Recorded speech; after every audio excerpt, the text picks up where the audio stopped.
आप आगे चल रहे हैं, क्या क्या क्या है अभी वहाँ से रुझान ये है कि 4 राउंड हो चुके हैं, हम 4000 वोट से आगे हैं।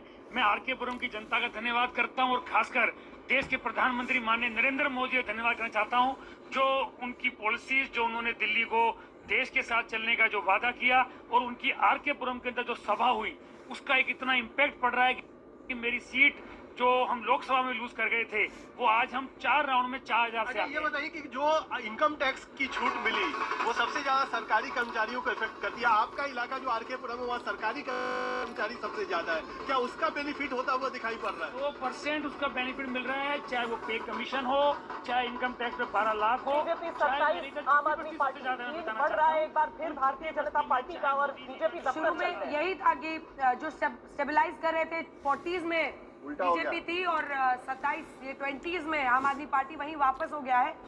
आइए सीधे चलते हैं सुशांत के पास। सुशांत, बीजेपी दफ्तर में बैंड बाजा बारात की लीड हो गई है इस समय 22,122 वोटों के फासले से चंद्रभान पासवान आगे चल रहे हैं।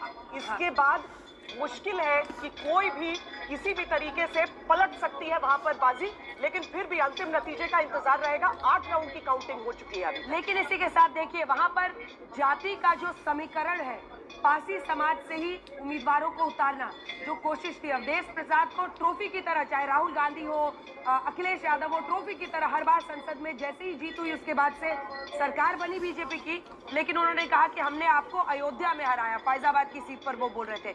इसीलिए मिल्कीपुर का ये उपचुनाव 7 की लड़ाई थी। योग से जो पार्टी इंतजार कर रही थी, एक वक्त पर सुषमा स्वराज यहाँ सीएम बनी थी और बार बार यही प्रश्न हम लोग करते थे कि आपके पास चेहरा कौन है। आपने दिल्ली में कोई बड़ा नेता अपना खड़ा ही नहीं किया, पीएम के फेस पे लड़े और अगर यही रुझान नतीजों में तब्दील होते हैं तो एक बार फिर से पीएम के चेहरे पर मुहर दिल्ली में लगेगी। वाकई अंजना, जिस दिल्ली के लिए कहा गया कि बिना चेहरे के आप जीत ही नहीं सकते हैं, चाहे शीला दीक्षित का चेहरा रहा हो या उसके बाद अरविंद केजरीवाल का चेहरा रहा हो, लेकिन ऐश्वर्या, ये वाकई जो अंजना भी सवाल जो उठा रही है, ये वाकई बीजेपी के लिए जो एक एक असंभव चीज करती गई है पिछले 27 सालों में, या पिछले अगर हम जब से नरेंद्र मोदी प्रधानमंत्री बने हैं तब से, चाहे उत्तर प्रदेश हो, हरियाणा हो, हर जगह, राजस्थान हो, हर जगह आप रिकॉर्ड बना रहे हैं। दिल्ली ईवीएम तो इस बार जो दिल्ली का कार्यकर्ता ईवीएम से रिकॉर्ड बन रहा था, तो जो राज्य इकाई के लिए काम कर रहा था। लेकिन जो चीज 2013 में वर्कआउट नहीं हो पाई, लगता है कि 2025 में वो वर्कआउट हो रही है। 2013 में जिस तरीके से वोट स्प्लिट हुआ था उसका फायदा कहीं ना कहीं भारतीय जनता पार्टी को हुआ था। इस बार 2025 में वो स्प्लिट का फायदा पूरी तरीके से बीजेपी को होते हुए यहाँ पर नजर आ रहा है। संजय शर्मा जुड़ गए हमारे साथ। संजय, बताएं क्या खबर है आपके पास? मनोज तिवारी से पूछिए कि अब तो सीएम फेस को लेकर चर्चा होगी। संजय, मेरे ख्याल से संजय से आवाज जुड़ रही है, लेकिन आज बड़ा विशेष है। संजय, अगर आवाज आ रही है, नहीं तो आप ही लोग उनको बता दीजिए, बात करें। मनोज तिवारी की आवाज आ रही है बगल से।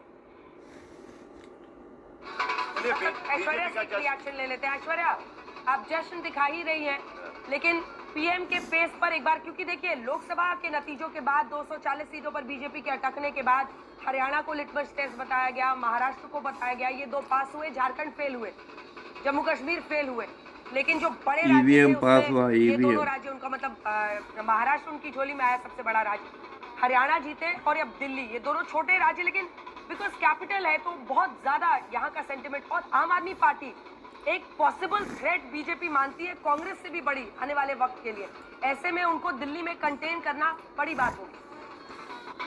संजय आगे 1 सेकेंड। ऐश्वर्या, बात कीजिए संजय मनोज तिवारी से। संजय शर्मा, बात कीजिए। मनोज तिवारी आपके साथ हैं। मुख्यमंत्री का चेहरा कौन बताया जा रहा था, वो भी चाहते थे कि उनको भी टिकट मिले, विधानसभा इस बार लड़ना चाहते थे। लेकिन बीजेपी ने भी हमेशा चेहरा तो दिया ही है ना, इससे पहले भी बीजेपी के बड़े चेहरे रहे ना दिल्ली से। हाँ, इस बार बिना चेहरे के, वो काम आया, वही काम आया। नहीं, वो सब तो बड़े चेहरे थे जो काम आए, लेकिन उसके बाद उन्होंने किसको, सतीश उपाध्याय पर एक बार बाजी लगाई, एक बार उन्होंने अध्यक्ष मनोज तिवारी को भी बनाया था, किरण बेदी को लगाया था, चेहरा बनाया था, तब नाकाम रहा। संजय, बात कीजिए। जो एक बार बनेगा तो कम से कम 15-20 साल बेहतर रहेगा। जी हाँ, बिल्कुल। मनोज तिवारी यहाँ मौजूद है और मनोज जी से हम बात करते हैं। मनोज जी, 27 साल बाद ये राजनीतिक सूखा खत्म होने की उम्मीद नजर आ रही है। जी, मुझे भी आशा है। जी भैया, क्या बताओ क्या एक स्टूडियो से एक सवाल है कि सुबह उठ के आप उधर भी बात कर रहे हैं, उधर भी बात कर संजय रहे हैं। है, दो नाव पे पैर रख दिए मनोज तिवारी। कांग्रेस उसी तरह से दो इंटरव्यू एक साथ देने का रिकॉर्ड बनाएंगे लगता है। बल्लेबाजी कर रही है। अच्छा चलिए ठीक है, चलिए ऐश्वर्या वहां पर है। जब तक मनोज तिवारी नहीं आते तब तक ऐश्वर्या वहां पर तो अभी जस्ट बढ़ता ही जा रहा है। बीजेपी 42 सीटों पर बढ़त बनाए हुए है और 28 सीटों पर भारतीय आम आदमी पार्टी बढ़त बनाए हुए है। वहां पर लड्डू बांटना शुरू हो चुका है क्या? संजय आ गए मेरे ख्याल से। संजय आ भाजपा गए। के खेतों में पानी मनोज आता तिवारी, हुआ। मनोज तिवारी। बहुत ही अच्छे साहित्यिक शब्दों का श्रवण हमारे कान में आ रहा है, बहुत अच्छा लग रहा है। दिल्ली की जनता आशीर्वाद दे रही है, ऐसा हम पहले से भी ग्राउंड पे घूमते